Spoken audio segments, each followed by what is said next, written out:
Welcome back to another Boxscore Geeks show. The NBA is almost upon us. The preseason is going on. The WNBA finals are wrapping up. And so, what better way to celebrate than, and wow, messed that up, celebrate that than with a stats lesson? So, that's going to be our show. We're going to basically be talking a lot about stats, 538 stats, salary cap stats, shooting efficiency stats. I know, exciting stuff. I'm your host, Dre Alvarez. You can find me on Twitter as Nerd Numbers.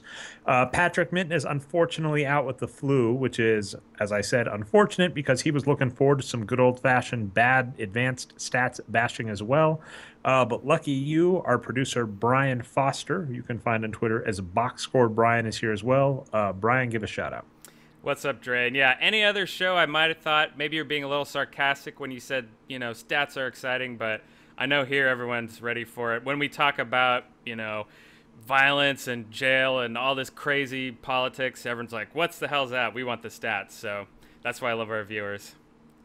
I hope so. And yeah, I mean, again, we'll get into a little bit more why, but I know the NBA season's almost on us, and the last couple of years we've done projections and predictions and all this jazz, and I just don't have it in me to be candid. The one thing I've learned, and this is actually something that is talked about at length in Nate Silver's book, is the unknowable unknowables. So essentially, when you're trying to predict stuff, project stuff, you know that there's just going to be things you're not going to know, and those things are going to impact things. And so in the NBA, there's always just random stuff that happens. I mean, last year the Warriors themselves had 5 or 6 things on their own. Steve Kerr seemed to be an amazing coach. He really did convince a lot of the players to take more threes than mid-range shots. Their defense really improved. Their health really stayed well. And it's like, even if you really liked the Warriors at the beginning of the season, being able to guess all of that was just really hard. And in any NBA team, one player is usually enough to basically knock a team out of a different strata. So if a team is a title-worthy team, you kill one player, that knocks them down to just being a good team. They're a good team, you knock out one player, they're down to, a playoff team. They're a playoff team, you knock out one player, they're out of the playoffs. It's just that easy. So I'm really excited about the NBA season. I'm really excited about all the stories that are going to come out. Examples are players like Andre Drummond, who, we hate in the draft, and they come out and are amazing as rookies. Things like that are amazing stories that I'm looking forward to, and it's really easy. If you go to the tools tab on Boxscore Geeks at the top, we have a lot of tools up to just be able to look at player stats and see what's going on. So I'm excited for that. Really couldn't care less about the preseason and trying to make a bunch of predictions and projections and all that jazz. But on that note, actually, and this is your fault, Brian, I wouldn't have noticed. I wouldn't have cared. You sent the link along. I looked at it and I had to go my eyes when I was done. Over at 538, our good friends Nate Silver and Neil Payne have come up with a new metric called Carmelo, which is an acronym for something, which is a throwback to a horrible article Nate Silver did on Carmelo Anthony. We'll get into why maybe a little more. And it's basically trying to kind of guess players' careers based on their stats and other players they're similar to. And you sent this along to me, I'm guessing, because 538 is a relatively big site and it had some nice infographics. Brian, I'm actually going to ask you to defend yourself. What did you think of Carmelo? What did I think of it? Well, okay, so because you sent it along, you wanted my thoughts, I did. So clearly. Well, no, I sent it along because I don't know jack shit about statistics, and I wanted you guys to that is not set me true, straight on it. I'll say not as much, maybe, but yes, let's no, keep but going. I will give an impression though. Is when I was reading through it, what came across was, frankly, the same thing we say every time we look at most of these 538 articles is that it just seems like they have a website, they have to produce a lot of content there, they have to get a lot of page views, and they just wanted to put something out and they just threw the kitchen sink at it. It's just kind of a collection of crap, I couldn't make a lot out of it. Wow, it's harsh, but I know. But they just took like every stat under the sun and just threw it in there. So they didn't. And so here's the annoying stats lesson I'm going to give you. In stats, a really important thing is making models which try and either explain or predict things. And so, the wins produced formula is an explanatory metric. When we look at it for prediction purposes, the whole reason that's important is to just basically say how much we think we can attribute the stats as skill. Because, for instance, a coin is very predictable, right? You have to flip it a lot of times, but I can basically tell you the number of heads I expect, the number of tails I expect. I can make a model that pretty much guesses 50% of the time what's going to happen next um, on a coin, and 50% of the time, by the way, is better than like all of baseball stats. If you're looking year to year, how much energy is contained in a player's stat from one year to the next in baseball, a coin it really is more predictive. So looking at an explanatory stat and saying it has predictive ability is really more important to saying the stat that I'm measuring when I look at a player's rebounds or points, et cetera, in the NBA. I'm really trying to get a measure of if that stat that I'm looking at is a skill or if it's just a stat that I'm recording on the player. So when you make models that are explanatory or predictive, there are a lot of really kind of nuanced methods that go into it. And this is something, this is why I got involved with Dave Barry and the Wages of Wins initially, is he's got a lot of experience with it. And economists have come up with lots of complicated, or, economists, mathematicians, statisticians have come up with lots of complicated techniques that are very important for this. And what's annoying when we look at, say, 538 is that, as you mentioned, they kind of just threw everything together as some weird amalgamation to try and make this. They call it a predictive stat. So the goal is they're trying to predict NBA players. So, for instance, they said a player that's really similar to Russell Westbrook, for instance, is John Wall. And if you're trying to look at a player's career, that's one thing they did. You know, um, they're looking at, they kind of have an age curve and they use wins above replacement. We'll get into that a little more. And they've got all these stats that are basically trying to say, here's what we think this player's career is going to turn out like. And it's based on how similar they are to the other players and certain stats that they used. And so they essentially use, let's see if I can break this down for you quickly. They look at a player and they look at their height, weight, and draft position, which I'll explain why those three are interesting in a second. They look at they look at true shooting, free throw, and usage. They look at shooting types, like how often they shoot 3 points, 3 pointers, and free throws. They look at assists and turnover. They basically look at all the percentages: assist, turnover, rebound, block, steal. And what I'm going to say about these stats that are interesting is one of the issues I've started to notice in articles that use statistics in general is what's known as at least my professor explained it to me as the street lamp problem. So the joke is that there's a drunk guy searching for his keys under a street lamp. Someone approaches him and says, "What are you doing?" And he goes, "Oh, I lost my keys and I'm looking for them." And they go, "Well, where did you lose your keys?" And he says, "Oh, I lost them in the bushes over there." And they go, "Well, why are you searching under the street lamp?" And he goes, "Well, there's light here." And so what I notice a lot about people that are looking at statistics is they will often go, I have this data available, so I'm going to use it. And they don't really question if that data is good or bad, or if there's better data out there. And so that was one of the first things that kind of immediately looked kind of odd to me about Carmelo.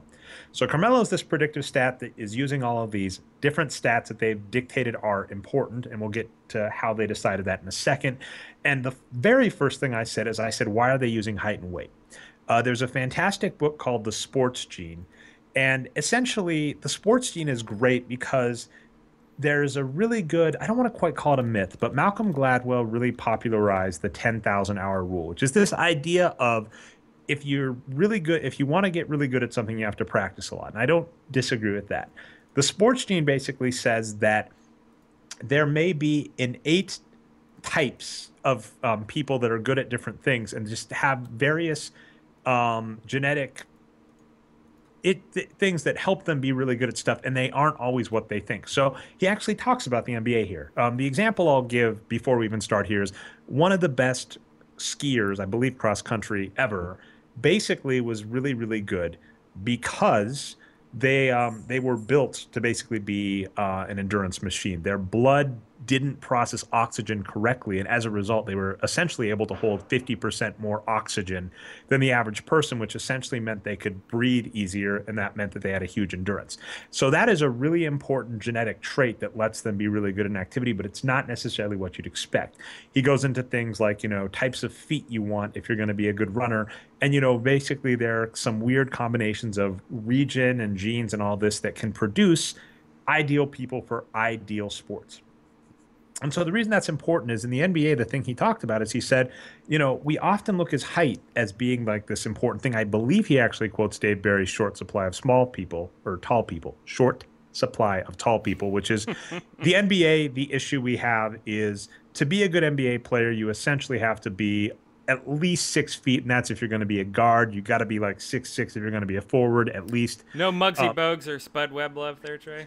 Yes. So, by the No, way, sorry, keep going. no, that's fantastic. I'm actually going to say, if we're talking stats, I notice this is often you talk a trend and people point out an outlier and go, see, the outlier disproves it. It's like, okay, well, you can bet on the outliers if you want, but I'm not betting on 5 foot Oh, players. I love that point. But by the way, not Spud Webb, Muggsy Bogues is freaking amazing. 100 wins produced in his career at that height is remarkable. Point being, you're looking at Carmelo and the stats they choose to look at are height, weight, and draft position. And well, one of the things the sports gene said is really what's kind of more important for NBA players is wingspan. Having long arms is really, really important. Long arms and big hands. So Kawhi Leonard is just, a great example of, actually being the type of player you want. And he doesn't quite look like what you'd expect, right? He's not like a 7 foot tall center that, is really bulked up. He's, kind of a middling height guy, but he's got gigantic arms and gigantic hands.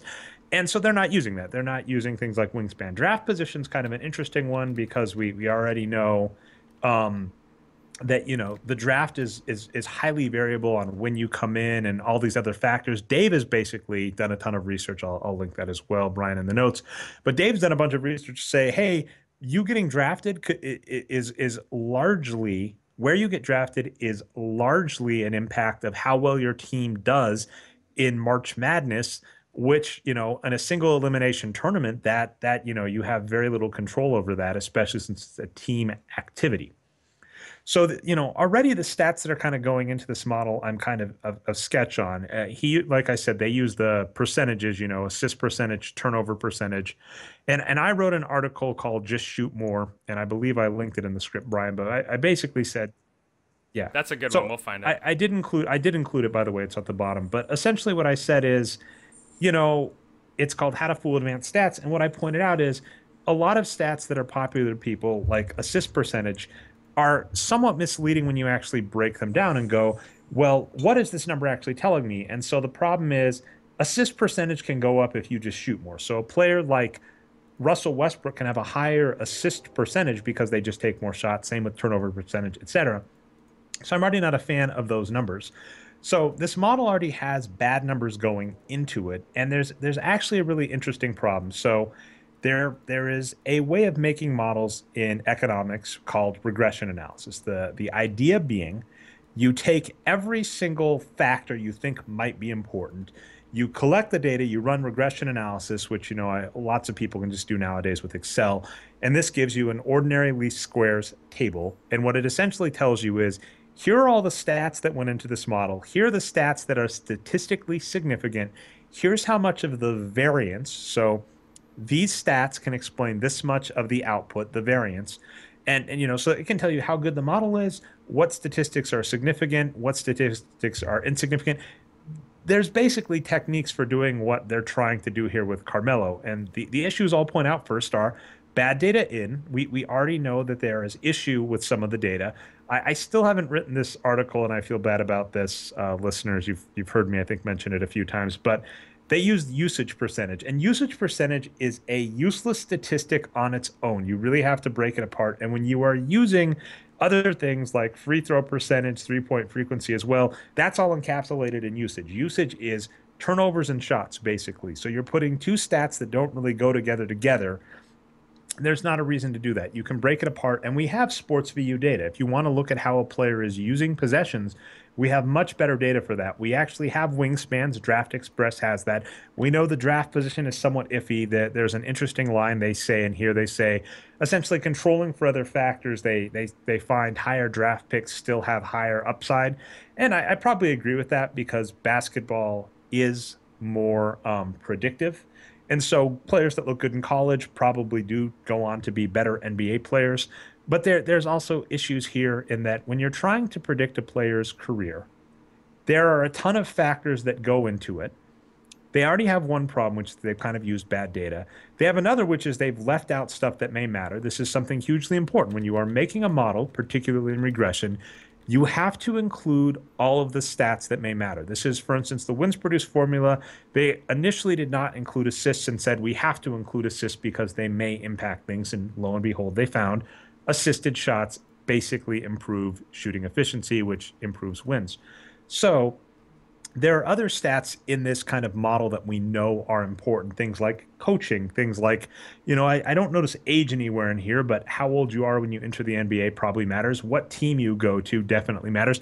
Injury, that's one of the biggest parts of a player's career is injury. A player that I've discussed at length is Isaiah Thomas, who looked like he was in line to be one of the greatest. Pistons Isaiah Thomas, right? Not the one Pistons currently in the Isaiah. league. Yes, yes, the original Isaiah Thomas, not IT2.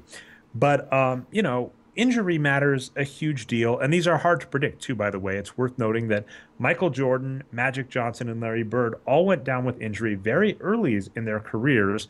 Larry Bird actually in college, and then Michael and Magic both in their second year in the NBA. Basically, they were close to being like another Greg Oden, and that didn't happen. So there's lots of stuff that's not included in this model. And then what I want to read to you is, so they do have a lot of footnotes. And by the way, this should just be thrown out immediately for footnote number 7. So I'm looking at 538, how we're predicting We'll NBA bring this up players. here. And so they show in footnote number 7, they show all of the different things that they've decided to use and the weight. So they basically made their own model, and this looks a lot like a regression analysis, except here's the line they use. How are these weights derived? To be honest, they're a little arbitrary and in the style of the old Bill James similarity score, intended to make good basketball sense rather than being optimized to the nth degree in a way that might produce an overfit model. But approximately speaking, 20% of the weights is assigned to each of the 5 major categories. So what they chose to do in making this model is kind of copy Bill James's win score or win shares, which Dean Oliver also did, which is kind of someone just eyeballing the stats and trying to make their own. And that's fine. But if we're talking, advanced stats, there are better methods for doing this. And what I'm going to knock them for is they said, we don't want to overfit things. Well, the first issue with that is things like regression analysis are built to be able to detect stuff like that. The second thing is when we talk about overfitting, the real issue when we talk about overfitting in a model is if I have a model, for instance, player stats, and I'm trying to predict something such as their career. Overfitting is when I try and basically draw a line through all of those stats and I get too influenced by things like noisy data. So, for instance, a good example is if we looked at what time someone wakes up every morning, and if they wake up at 7:30, 7:30, 7:30, 7:39, 7:30, 7:30, 7:30, I could one just make a model that says this person wakes up at 7:30 every day, and at 9 a.m. their alarm probably didn't go off or they were sick or something. Or I could try and make a model that, includes that 9, and now I say they wake up on 7:45 on average, and that's obviously wrong. And so how that happens is if we look at noisy data, and that's where we're going to ding them this horrible article. But basically, the stats they use wins above replacement, which I'll link the show where we bask that, which is based on Neil Payne's SPM, which is a trash metric, and maybe I'll write up about someday why. But basically, this uses a regression. So by the way, they use a regression. So when they're talking about overfitting, SPM and WAR are, and that goes against plus minus the unfortunately. And so here's the problem. What was the last thing I said?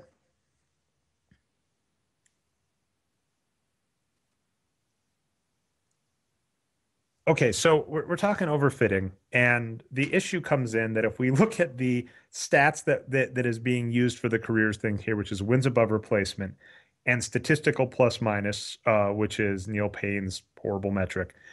These are based on a regression against adjusted plus minus. And what we've basically discovered in examining plus minus statistics, including adjusted plus minus, is they're just noise.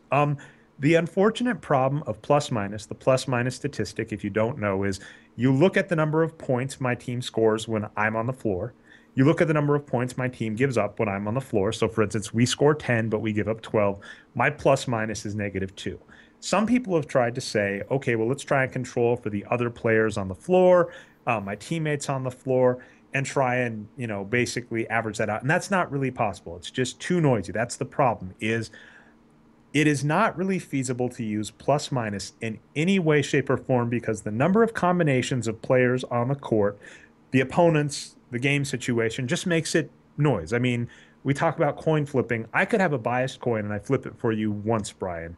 And I say, "Can you tell me the bias in the coin?" And the answer is you'll have no idea. I only flipped it once. You need me to flip it a statistically significant number of times for you to get a good beat, and that's just never going to happen. And the same is really true with plus minus variance statistics. Kobe Bryant can be guarded like a glove by a good defensive player, but still make a trash shot. Like Gary And Payton, maybe. No, sorry, keep exactly. going. Yeah, you did catch the reference. So Gary Payton the glove can be guarding Kobe Bryant, and Kobe can make a horrible shot, an off balance double team shot, and it goes in. Well, was Gary Payton's defense bad? Was Kobe really good? Well, we'd have to have them like redo that play like 100 times to get an idea as to how good it went, but that can't happen. So plus minus is just noise. Unfortunately, that's the way it goes. So we have a win model based on that we are, which essentially has to be overfit. If you're trying to fit to noise, you are overfitting. We have that already going there, and then the model they come up with, they just kind of eyeball. And the problem with this in the end as a model is we go, well, you're already going based on overfitting data. You're already using bad statistics. You're already leaving out stuff that matters. So what do we have in the end, which I think you said in the very beginning, Brian, which is just a big collection of crap. Now, what I'll give it, something I'm very, very jealous of, is the stats do look very, very nicely. They have Oh these very yeah. nice graphics and charts that they've made that look fantastic. And the comparison I made, and let me know if when you're ready to show it, is a How I Met Your Mother clip. And so what happens in How I Met Your Mother is Marshall finds out that his office has a graphics department and that he's allowed to just make graphic posters of whatever he wants. And he kind of goes overboard on it, and eventually they have to have an intervention for him. Do you have the clip up, Brian? I actually don't have it up. I'll work So on it's at that. the very top of the script. But so the basic point is he's got a really good graphics department and he's just kind of abusing it to make stuff for fun. I'll include it on the show if you can't find it, Brian, but just let me know. So he's just making stuff for fun. The fun punchline is he makes a bar chart of all the pies he likes and then a pie chart of all the bars he likes, which is, hilarious stats thing. Well, they look really good, but the data in it is just messy.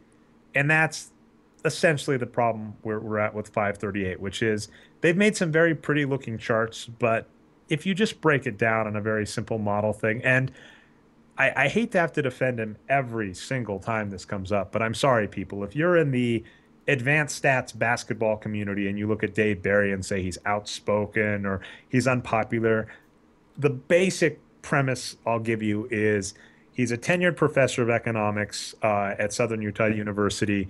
He's got over 40, published papers in sports economics on this. He's his model, the Wins Produced one, is like the only peer-reviewed, vetted one. A popular person whose name come up is Dan Rosenbaum, and Neil Payne has mentioned it before. Every time Dan Rosenbaum tried to get basically published in legitimate economics journals, there are some various sports analytics journals that were kind of made by the ABPR crew. They're not legit. Sorry. Sloan's like included in this, but Dan Rosenbaum tried to like publish his models and they never made it through. The simple fact of the matter is he knows what he's doing. And this wouldn't pass muster in like a freshman level class. There are so many problems with it. And it does just make me depressed eventually because, right, this is Nate Silver, who's kind of, the stats golden boy. Although, as we pointed out, Brian, I think you told me, he got really popular for election stuff and he wasn't really saying anything that was outrageous. People in elections, there was, I believe at the time, in trade was up, which was allowing people to bet on election results. The market, pretty much predicted the exact same stuff he did. It was pundits on things like not ESPN, Fox News, which, similar to ESPN, right? Pundits on those things were basically saying, oh, how can you believe this? But people that just looked at simple polling data and information there said, yeah, we can project this. This isn't that outlandish. So he wasn't saying anything that outlandish there. His No, the initial other bas aggregators all pretty much were in the same ballpark as him.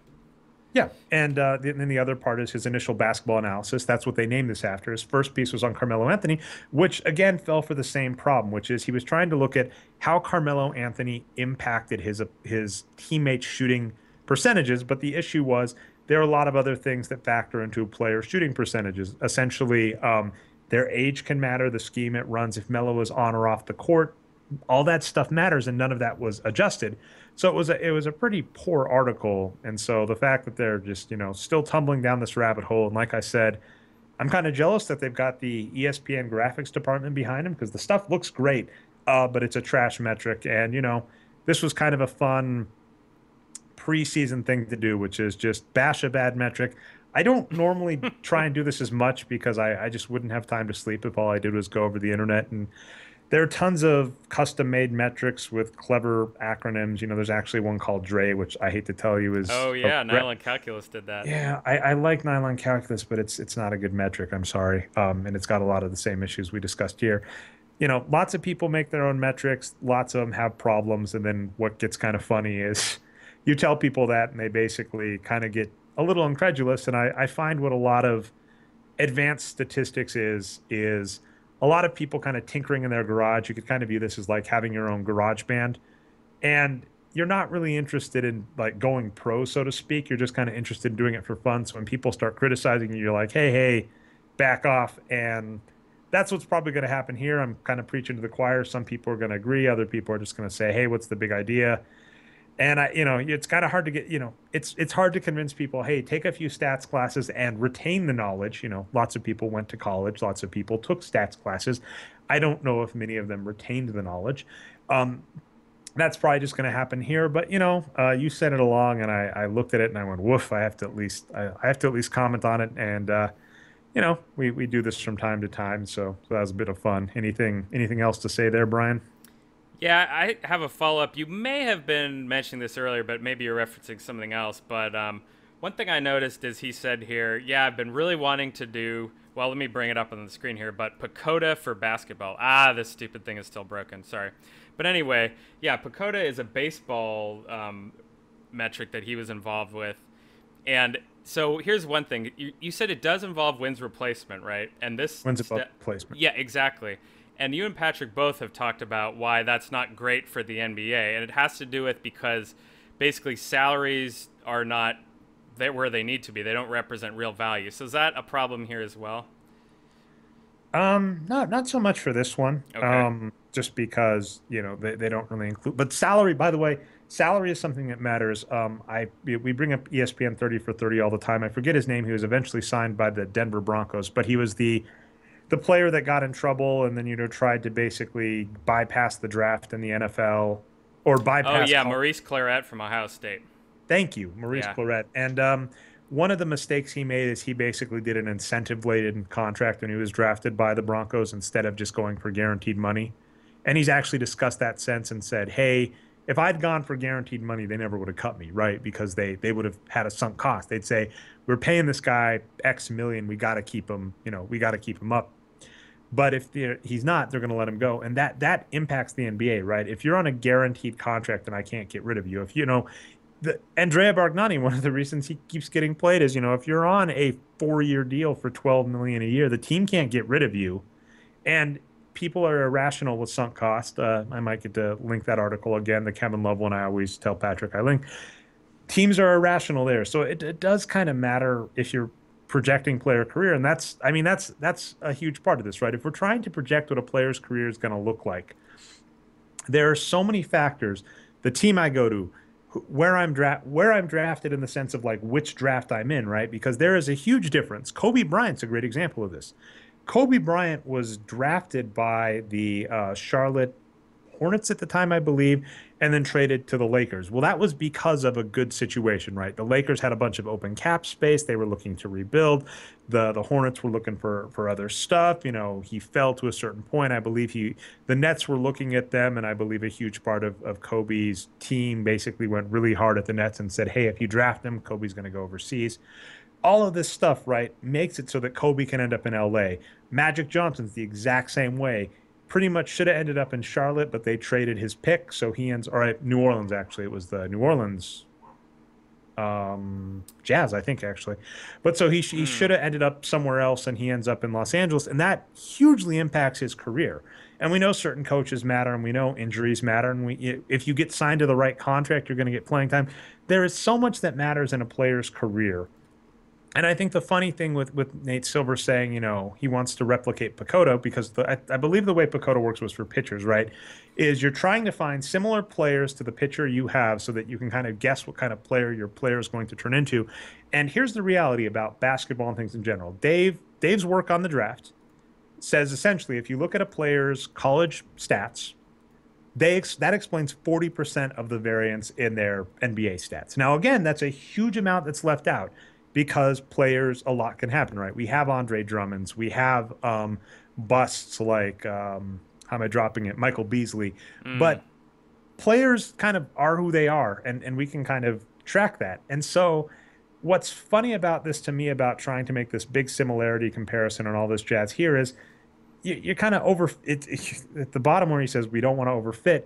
This is essentially overfitting because one of the advantages we have in basketball are players are much more predictable, and this is trying to add a lot of bells and whistles to try and make something more complicated, and that's certainly achieved. But it's so ill formed in how it's put together that I don't really know what it's doing other than saying we took some stats, we made some charts. And yeah, just to add to what you said at the beginning of that last part, I should point out for the audio listeners that the title of this article is "We're Predicting the Career of Every NBA Player. Here's How." So I kind of feel like the title in a way is making us be even more down in it, like they're biting off more than they can chew. Oh, are you kidding? That's a horrendously crazy thing to even try and do. And if you Yeah. look at the stats they did, here's a good example: Kevin Love. Um, I haven't gotten around to really bashing this piece either, but I think Tyler Cohen wrote some weird economics piece about good players on bad teams or whatever, some such nonsense, and was kind of saying Kevin Love plays better on bad teams, which isn't true, by the way. But one of the simple things you can look at with Kevin Love is Kevin Love, when he was on the Wolves, got the ball a lot. We the sports VU data, which is there, which no one seems to like using. Um, His usage was high as well. No, sorry, keep going. Jeez, whatever, Brian. Okay, I so don't need anyway, to troll you during this. You're on a roll, so yeah, my apologies. but so Kevin Love got a lot of touches on the Wolves, and then he's traded to the Cavaliers, and they basically cut his touches by 40%, and all of the stuff that he was good at, shooting, passing, etc., goes down. So he's not as good. He's still a very good player, and people go, "Well, he's not as good." It's like, well, you didn't give him the ball. Well, how are you supposed to predict that? I mean, and the same thing can happen the other way, right? Russell Westbrook last season, for better or for worse, got the ball a lot more because Kevin Durant was injured and he, turned into a triple double machine. Well, if Kevin Durant's not injured last season, what happens? So essentially, it just gets kind of weird when you're saying we want to predict what the career is going to look like, when really all you kind of have to do in the NBA is say, by the way, they're almost there, and this is something we're looking at too, which is just say, what is this player good at? Do I think that thing is changeable? Is the player good? And so, like the last example I'll give you is LaMarcus Aldridge. LaMarcus Aldridge is a player that is really good at rebounding, appears really good at D. He's really good at the defensive stats we track and appears really good at D.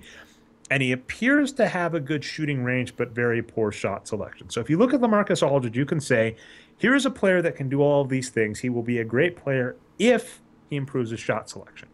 And so that's why this upcoming season is very appealing to me with him on the Spurs. Are the Spurs going to get him to make his shot selection better? That's really all you need to do for players. And you can do some stuff with age, you can do some stuff with injury, but this is, if you're going to make a model, you can't just, this is kind of what my dad does. Allow me to explain. When my mom used to go out of town, my dad would cook sometimes, and my dad's cooking method is if he likes the ingredient, you can just mix it with other ingredients that he also likes, and that makes a good meal. So, for instance, something he would make, I think, was like eggs, green beans, and ham. He would just mix those together in a pot and serve that. And it I'd was, buy his cookbook. oh, geez, don't encourage him. But essentially, that was it. It's like that's not really a recipe. A recipe isn't going into the kitchen saying, "I like this, I like this, I like this," and putting it together. And by the way, I'm guilty of this too. Like, I'll go in the kitchen and get like a pretzel, a pickle, and some pink lemonade. That was one of my favorites when I was in high school. Ship off the old block. That's not cooking. That's not a recipe, and this is not a model. That's the main thing I want to say here. This is not a well-formed model, as in it's not well thought out. This is not a model using good data, and we have much better data. That's one of the offensive parts is there's much better data feed out here than what he's using for this model. And then this is not a well-formed model in the sense that it's also leaving out a lot of stuff that we know matters. So put all those together, and it's the lipstick on a pig problem. Tough but fair. But one thing I wanted to follow up on was I love your comments about the quality of the data because actually there was a Nobel Prize awarded in economics recently, either this week or last week, and I've got the article up right here. Hopefully, no, the graphics are still broken. I'll fix it though, guys. But it was awarded to Angus Deaton, who does inequality work. And of course, the liberal blogosphere was incredibly happy. Great, this guy won it. But what this Economist article is titled is Angus Deaton's Nobel Prize is a triumph for evidence-based economics. And I was listening to a segment on the radio, what they were talking about is, yeah, basically what him and his guys did is they went and found better quality data. And that's really what was the foundation of all this work. So, in what regards? Sorry, keep going. That's a pretty general It's overview it's I can big. give. It's Yeah. big, but I'd like to hear a little more because that's even for me that's rather open ended. Yeah, no, and that's all we're going to get now, unfortunately. Maybe we'll follow up in the notes. Oh, that is a shame. Are you going to make me do? You're giving me homework. Brian just gave me homework on the show, people. But I mean, it is true. This is actually a joke in computer science. So if you look at your smartphone, you probably have an iPhone or an Android phone. That thing is more powerful than I think my second computer that I built myself in high school, which I think cost me over $1,000 when I put all the pieces together. I don't know if people remember this back in the day when you had to like buy specific graphics cards and get specific drivers, and they might not work with games you want, and you have to do all this tuning. Anyway, the quality of computers just gets better and better and better. And I believe it's Moore's Law, which talks about Yeah. the growth curve of that. But the simple point is, I had a friend in grad school that joked and said, "Here's what you do: you find someone who's published a paper on an efficiency of an algorithm, you put it on a newer machine, and you prove that you can do it faster." Because that is the case. Like there are things that I can. There's Dr. Strangelove, I think, like how I Yeah, learned to draw. that's right. In it they talk about how it's impossible to crack a three-letter password because the computing power is just not feasible to crack that. And that's 26 to the third. That is high if you're doing like one operation per second. That would take a while. Any modern day computer can crack that easily. So that's actually like something worrisome for encryption is I can have something where I say a modern computer could never crack this. It would take it forever. Well, you wait 10 years and forever suddenly becomes an actual Yeah, in tenable. fact, didn't RSA even pull back their prize a few years ago, saying, "Yeah, it's all over, guys. Sorry, the prize is That too that easy." may be true. I think that is the case, which is a little And frightening. sorry, for some more background, RSA is the company that does encryption, and they had a prize challenging people to break it. But I think if you just up the number of bits, right? So I think if it was RSA, if they were using 256 bits, but you can double that, but the problem is if computers keep going up. Sorry, Yeah. we've gotten way off the rails. Sorry, we lots of footnotes for Data me. is important. That's all I wanted to mention. Data is very important, and that's one of the offensive things to me about basketball is we have two types of things which I'll give you, which is if you look at just the box score versus plus minus statistics, box score won, although it didn't in the popular mainstream, which is unfortunate. But basically, the box score beat the crap out of plus minus stuff. The plus minus on off, all that jazz is just noise. It's worthless, and the box score is very very good at looking at good players. And nobody's surprised by that. Notice that when the major stars get, even now, I'm actually quite pleased. Even DeAndre Jordan, when DeAndre Jordan was picked up by the Mavericks, it was seen as a big deal. And to me, that's game over, right? When we have the defensive players, basically in the realm of Dennis Rodman, Tyson Chandler getting traded, and the mainstream accepts that that player is a big deal, we're done. We accept that the box score, works. But we've gotten better data. We've gotten shot charts. We've gotten, sports view data, and I'm just not seeing people use it. Even here, like the vitals, right? We have Wingspan now, thanks to Draft Express keeps track of like real height, wingspan, jump, all that other stuff. And Dave and Arturo, I believe, I'll have to see if this was published, but they looked at the combine data and basically said, hey, all of this, athleticism stuff, how high people jump, all this other jazz, doesn't really improve just guessing based on players, actual statistics. It's kind of a funny thing. This is going to sound really dumb. If you look at what a player does on the court, that trumps a lot of what we think they could do when we look at things like, how tall they are or whatever. You would think Andrea Bargnani could rebound, but the stats, if you look at him, his decade-long career, they basically contradict that. Yeah, I will give Nate Silver credit for that. He does bash Andrea Bargnani in his article. And this is a beast. I mean, this article is huge. It's a lot of stuff in it, and it made me shake my head repeatedly reading through it. And like I said, even the stuff when they're saying we don't want to overfit it, and then they're using basically something that is regressed on adjusted plus minus, you basically admitting you're using an overfitted thing. So I don't have anything for this. This again, I'll say this again. This wouldn't pass muster in an intro level stats class in college. And unfortunately, it's the best we got in terms of mainstream stats cred. Amen. Amen. Amen. That's not an amen. Oh, All right. oh, So okay. so let me get the script up. You talked about a funny one. I actually want to talk a little bit Yeah, we about got this. some smaller topics here too. Yeah.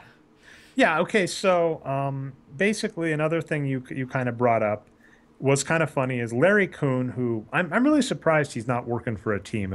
This is one of those people that I would have just a smart team that just signs him and has him know all the ins and outs of the salary cap, would be at a huge advantage. The Players Association would do well to hire him. But you basically noted in the chat that he had a fun exploit, which is to say you could offer a player a contract on your team for below value and tell them, hey, we're below the cap. So this is for the 76ers. We're below the cap. Guess what? We're not going to get above the cap. And the rules of that is if we don't get above the cap, we're basically forced to distribute the money amongst our players. So you could get a raise by coming to our team because we'll underpay. We won't hit the cap by like 2 million, and then every player on the team will get a couple 100,000. Yeah, and that's pretty much it. It was an interesting article. So first off, it was a mailbag, so it's not like he's out promoting this out around. It was just kind of someone asked him, hey, what's something economically NBA teams could be exploiting right now? And he threw that out there.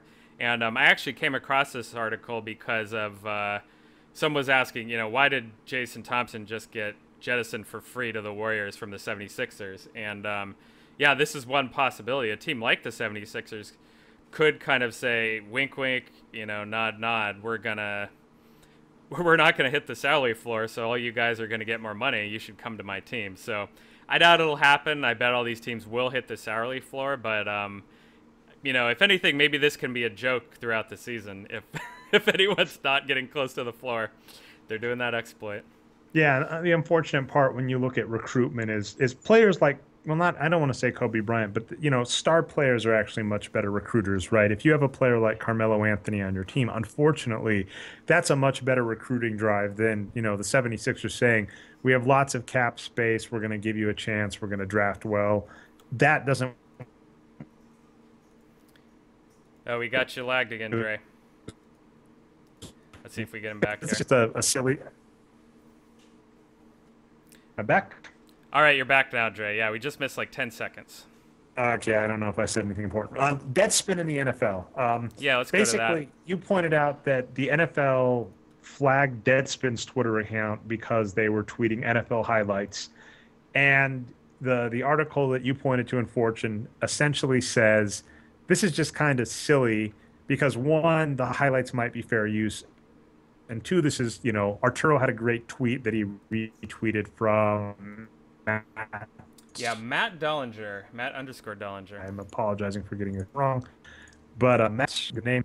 Let's just say Matt for now. Matt said that Matt Dollinger said from Sloan Analytics conference in 2015. Essentially, Adam Silver says, "Why would I crack down? Why would I crack down on highlights on YouTube?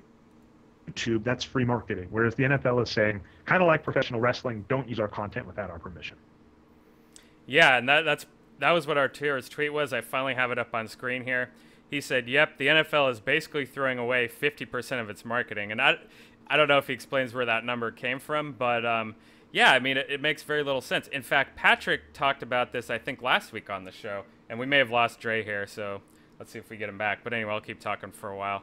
Patrick talked about that on the show this week, is that he thought that the poker boom was in part killed off by basically going after online gambling by the casinos, and they might have killed part of their golden goose by going after what they thought were competitors. But Patrick's argument is basically, well, it just shrunk the whole space by trying to kill off the online part of it. And I think that's a similar argument here that, what is the NFL thinking? I have to imagine that there's just like a couple of maybe weird owners that are like, maybe they have some kind of media interest, or it's just old school and dumb, similar to their blackout rule. It makes no sense. Am I back, by the way, Brian? You're back. Yeah, sounding good. Awesome. I think there is a train coming through, so that may be hitting the intermittency of my internet. Oh, there we go. But yeah, I mean, I agree with that. It's funny where actually we didn't talk the sponsor we've had the last 2 weeks, and probably not going to. But Daily Fantasy Sports, there's been a lot of controversy as of late, and I'm not in the mood to talk about it for 3 weeks in a row. But essentially, it appears that last week was one of the biggest weeks for Daily Fantasy Sports. And one argument could just be that exposure is a good thing, that people seeing your product trumps just like not. And so that's the fun, it's the all advertisement is good advertisement. The NFL saying we don't want people using our stuff without permission. I give a lot to that, because it is worth noting in the United States that like trademark law and copyright law is a very iffy business. And so when we see these stories like Michael Jordan suing a grocery store using his name without permission or whatever, that is terrible. Yeah. But at the same time, a lot of the American legal system is based on precedents. So it's like your lawyers go after these people because you can't let them do it, because if they do it, it sets a precedent, and then it's harder later if it comes back to bite you. And there are lots of cases of people losing the rights to things because it got away from them. So it's kind of hit and miss. But what I would basically say is, if you can't monetize the thing that's there and it's advertising, leave it alone. I don't know if you recall this. I think when Iron Man 2 came out, or Avengers or something with Jon Favreau, basically he like leaked the Comic-Con trailer on YouTube, and it got pulled. And you go, a trailer is an advertisement for a movie. So you have people that want to see your ad, and you are yanking the ad because... Well, this is even a bigger issue, which is that DMCA, the Digital Millennial Copyright Act, I think it's called, is just a draconian, just terrible law. Like, people getting their accounts suspended, which, by the way, this isn't just like, a consumer account. This is like your livelihood. This is like like their Twitter account probably drives their entire business, or most of it. So this is like a lot of money we're talking about here. And people get their own content shut down by DMCA, by trolls, and just like randomness. And man, I could say a lot on this, but... Oh, yeah, that was a funny one. I read this on Cracked, which was Pixels. When it came out, they decided to try and get YouTube to flag things with the word pixels in it or whatever. And what ended up getting flagged was their own trailer. So because they tried to go after... They said, don't let anybody else use our content without our permission. They said, cool, the only thing that qualifies is your trailer. We're pulling it. So, way it goes. Yeah, that's a great example. All right, last thing, and this is actually, for anything, it's, one of the things I have is the desk drawer problem, which is I kind of mess around with prototypes and stuff for fun occasionally. And, then I, get busy with other stuff and nothing ever comes from it. So you lucky viewers get to view something I would just wanted to look at this week, which was basically one of the hardest problems, I think, in terms of explaining stats to people in regards to the NBA, which is the trade-off between efficiency and volume in terms of value. Because the problem we always see, right, is we'll have LeBron James and Kobe Bryant next to each other, 30 points, 30 points. And the reality is those just aren't the same. So this isn't perfect because it's still kind of too noisy for my liking. But Brian, if you open up that JS Fiddle, Oh yeah. what I essentially showed is the value in wins, red meaning more wins, blue meaning less wins, and then kind of white, yellowish meaning, doesn't really matter. And then comparing shot attempts per 48 minutes on the bottom, and then shooting efficiency basically from 33% to 72%. That's kind of the realm, I went through and looked, 40 shots is a little high, but basically Kobe Bryant in 2006 essentially got like the most shots you're ever going to see when you include free throws, which is about 37 per 48 minutes. And I kind of just wanted to look at the difference in, shooting more versus shooting more efficiently. And, what you'll notice is Kevin Durant did not take anywhere near the same number of shots as Kobe Bryant did in 2006 and 2014. But that shooting, Kevin Durant shooting in 2014, I could put lots of players on here, but I just put two dots, basically Kevin Durant in 2014 and Kobe Bryant in 2006, because they were two kind of fun seasons to look at, and I wanted to see where they charted. But the basic point is Kevin Durant was worth like 25 to 30 wins somewhere in that neighborhood, and Kobe Bryant was worth like 15 wins just from his shooting. And then one of the things I'll say is we compare wins against average, so we'd have to factor out the middle ground. But the simple point is, if you look at shooting efficiency, improving your true shooting percentage, this is factoring in 3-point shots and free throws, by 1%, that's essentially worth 1.6 wins. Whereas if you keep your shooting efficiency the same and take one more shot, it basically improves your shooting by about half a win. So like, for a team, if a team were to take if a good shooting team were to be able to get one more shot a game, it would expect to win basically half a game more a year. Whereas if they could improve their shooting efficiency by 1%, that's worth like 1.5 wins. So that was kind of important to me. And another kind of point that you noticed really quickly, Brian, is essentially how many shooters, especially low volume ones, just don't really matter at all. And then Yeah. the point I'll make with that is just to say, if you're taking a lot of shots in this like 51 to 53% range, one of the potential things you're doing is you are wasting the chance for your teammates to take better shots. And this is, for instance, one reason Chris Paul and Steve Nash are so amazing is they shoot really well, but then when they don't have a good shot, they pass. And we know this is in the wins produced regression. This is anybody kind of knows this. Assisted shots go in at a higher rate than unassisted shots. So, if instead of taking one more shot, which is marginally good for your team, you improve the efficiency, essentially this answers a very simple question. If your odds are getting on average, that's the important part, on average, a 1% better shot a game than taking one more shot a game, getting the more efficient shot trumps it. And, that really speaks a lot to what we already know, which is passing is good, bad shots are bad. Yeah, and for once, it seems like the good teams in the NBA are actually, following these good ideas. The Spurs, the Rockets, the Warriors, all these teams, they're really valuing good shots. So, yeah, this Well, is I mean, interesting and, stuff. and that's the whole point on like 3-point shooting, which is to say, a 3-point shot, an average 3-point shot in the NBA is better than shooting 50% from mid range. That's the killer to Yeah. me, which is to say, being the best mid range shooter in the NBA is basically a little worse than being a slightly above average 3-point shooter in the NBA. And that's just worth noting. I mean, one of the biggest problems I have with, say, Kobe Bryant is we confuse impressive with valuable. Kobe Bryant has made a lot of impressive shots in his career, but we really want to look at his valuable shots, shots that win for us. And even just stuff like this can answer questions for that, which is to say, and we already knew this. I just wanted to make a fun graphic for myself, was having some fun with high charts. But it is easy, it is fun to say, hey, look, just improve your every every single percentage point you improve your shooting efficiency as a team is significantly better than just trying to get one more quick shot. No, absolutely. And I like how you bring up the 3-point shooting volume because that is definitely the best way to improve your true shooting. We saw it with Portland actually a couple of years ago. They were kind of an average team, and they just decided to take a ton more threes, and all of a sudden they were a 50-plus win team and got into the playoffs. So yeah, that was Yeah. kind of amazing. And if you have players that can make But it's threes, a I similar mean, roster too, I might add. Sorry. yeah, and one thing that bugs me too on 3-point shots as a counter argument is we have an argument for spacing the floor, which is why we say mid-range shooters are important. Well, when you're a 3-point shooter, you space the floor about as much as you can. I Yeah. don't actually buy the argument that people kind of present, which is there's a limited number of 3-point shots you could take in a game because the 3-point perimeter is like the biggest perimeter we have where players can still shoot from. So if you're passing the ball around the perimeter a lot, that's a lot harder to guard than if you're coming closer to the rim.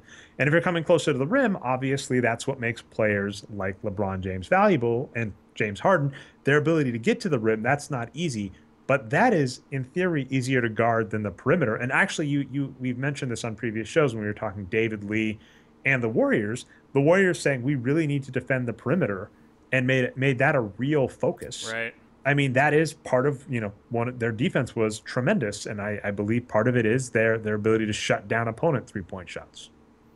Yeah, that was kind of one of our big points from last year. Is that yeah, David Lee, who was even though he was overpaid, we talked about that stuff a little early in the show. Even though he was overpaid, he was still a really good player, and they couldn't move him at the time, so they should have just had him out there. But they just cared about that 3-point defense so much that they benched him. That was really interesting. Yeah. Well, to be fair, they may have benched David Lee, but I mean that entire team was so good you can't really like. That's The true. thing, is like They didn't replace him with bad players, that's for sure. their Most teams. Bates, maybe. There are teams that we can fault who they play because we go, what are the Denver Nuggets? These were some of my first articles for the Wages of Wins. I was like, you have this amazing bench. You have Ronaldo Balkman was one of my favorites. Unfortunately pulled a Spreewell and choked a coach. But we had Right. this great bench with like Ronaldo Balkman. J.R. Smith actually could shoot when he was with the Nuggets. We had this great bench, and instead we were focused on playing starters that just weren't as good. And you go, why aren't you playing these players? But you look at the Warriors last year and players that I was bashing to start the season. I was like, wow, you played really well. So you look at the Warriors like, you're a good team. Just play your team. Well, so you mentioned Andre Drummond earlier in the show, and when he was a rookie, he had a ridiculous season. And like you said, we did, Arturo or Ari or whoever else predicted it back then didn't think he was going to do that well. He didn't have a great college career. Then he just started killing it in the NBA. And whoever was his coach at the time, I think it wasn't Van Gundy yet. He just wasn't getting a lot of minutes. I got a little insight into that. I talked to a few people in the NBA. This is Okay. kind of a rough position where essentially he was told developmentally he wasn't going to get played. They were gonna get him in slowly. So they Right. actually had a minute plan and minute restriction, and the coach was following that plan. So kind of view this like a major league pitcher where, year one, you're not going to get 40 starts, right? You're going to get, 15 starts. And we're going to do a Does it pitch due limit. to injuries or what? Like he was, 20 years old, insane athlete. They're really I don't worried know, but about I'm him. saying they did have a developmental plan for him. They said we're going to limit your minutes and stuff. The coach followed that, and then of course he did play really well. Now I don't. It's not necessarily a good plan. I'm not going to defend it that way, but yeah, I mean that's there are funny things where it's like a coach. It gets really hard in the NBA. Sorry, I got scattered there. It gets really hard in the NBA to know who to blame for bad decisions because you Yeah. don't always know who the bad decisions are coming from. Sometimes it's the coach not playing the player because they just don't like him and they're fighting with the GM. We've seen that with the Denver Nuggets. Other times it can be the GM or the owner. One of the most famous examples, I cannot for the life of me remember the player's name, but I remember Red Auerbach had an issue where the Celtics owner signed a player because his wife liked the player. And so you've got the GM of a team going, why on earth did we just sign this player? And you basically go, well, the owner likes him. And there are plenty of cases of the owner in the NBA, the owner of an NBA team showing favoritism for players or just disliking players, and that causing bad decisions in franchises. Yeah, so maybe the Drummond example isn't the best. But anyway, the reason I brought it up is, theoretically with Drummond, let's say it's a different plan for the franchise or whatever. He's playing that well. Okay, maybe he can't handle 40 minutes plus a game yet, but let's ride it until we see if he can or not, right? So same thing with these three-pointers. Teams are just taking more and more three-pointers, and people are, like you said, they're starting to say, there's a limit to how effective they can be. Well, we haven't seen it yet. Oh, 100% agree with that. They should push for more threes.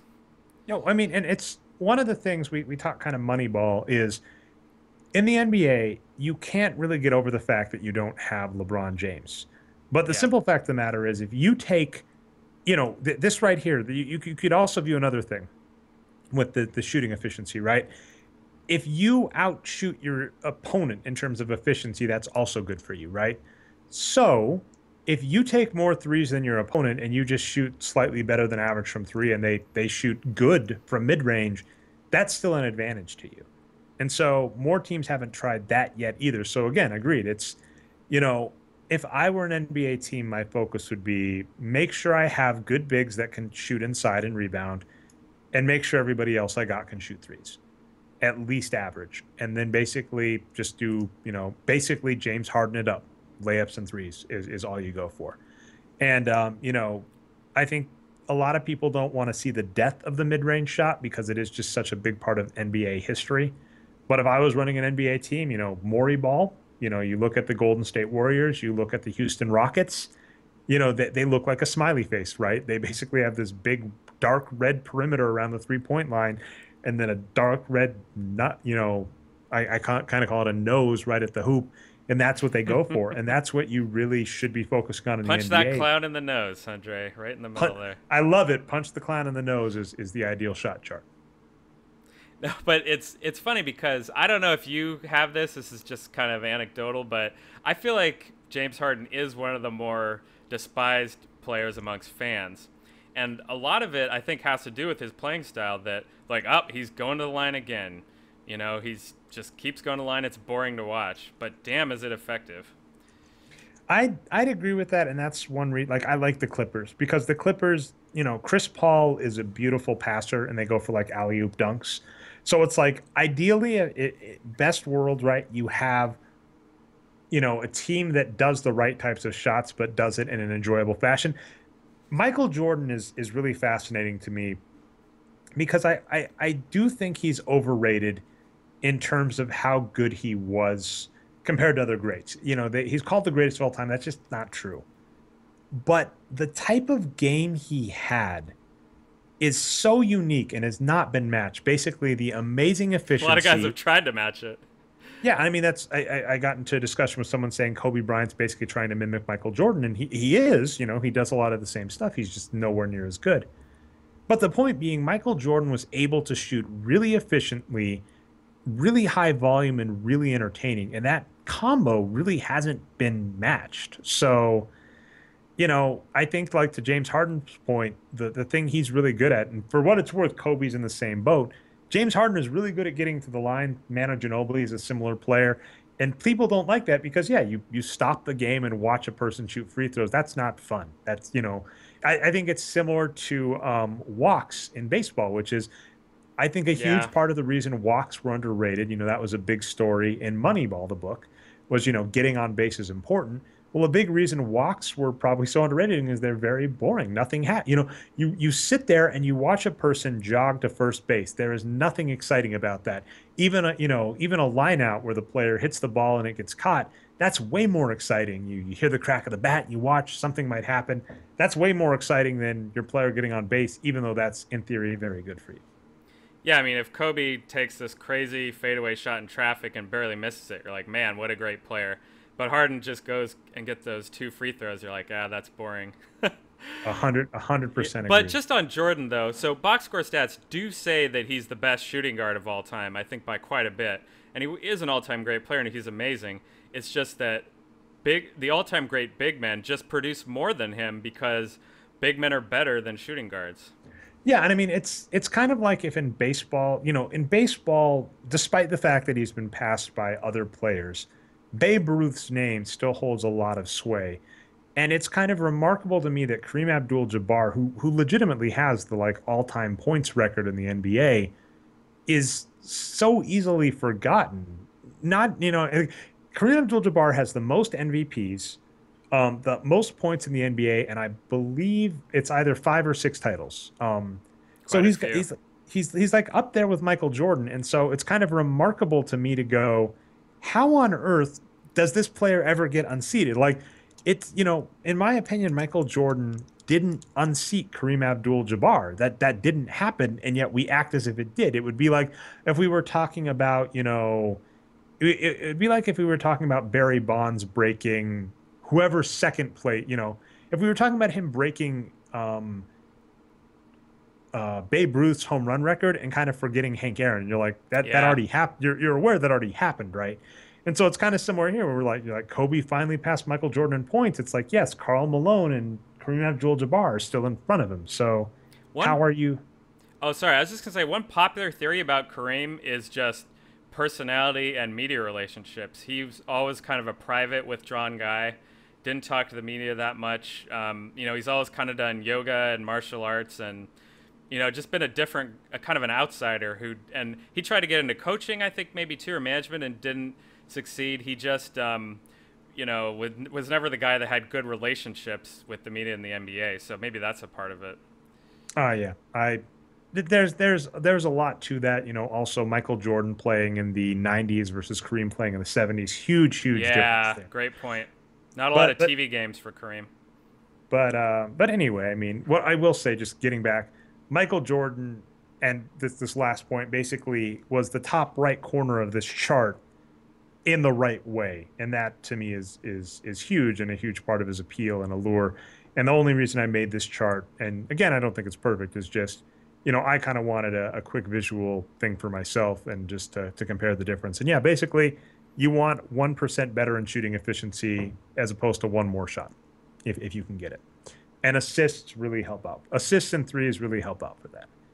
All right. Well, that was your stats lesson. I don't actually have any shout outs this week, Brian. If you do, we can do those quickly. And then I think that's our show.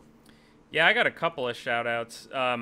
First is to Coach Nick at the B-Ball Breakdown YouTube channel. He put out a video today, along with Arturo and Seth Partnow helped him out a little bit, on average NBA players and their salaries. And to me, that was just interesting, just kind of looking at, because we talk about who's good and who's bad, but it's all relative, right? So interesting video to check out on that channel. And the other one was Lamar Odom. I mean, really sad. Oh, geez. Yeah. He's had trouble for a long time, and I guess he's alive, but he's probably going to have brain damage, maybe not. But I actually want to give a shout out because there is a silver lining to all this, which is I've actually liked the media's coverage of it and the support he's gotten from the NBA current players and community. To me, it felt like it's 100% positive, and we want him to get well. And I don't know if that would have happened even 10 or 15 years ago. He would have gotten buried, maybe, not looked at as well. So I just like seeing the compassion for his situation that I've seen on social media today. I'll agree with that. And yeah, Lamar Odom is one of those.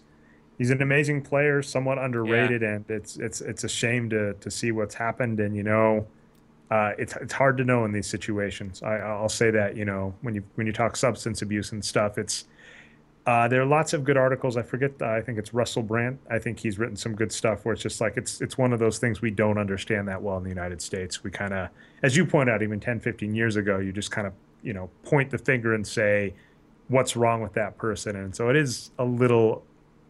it's somewhat optimistic to see that, like you're saying, at least in one case, being viewed a little differently.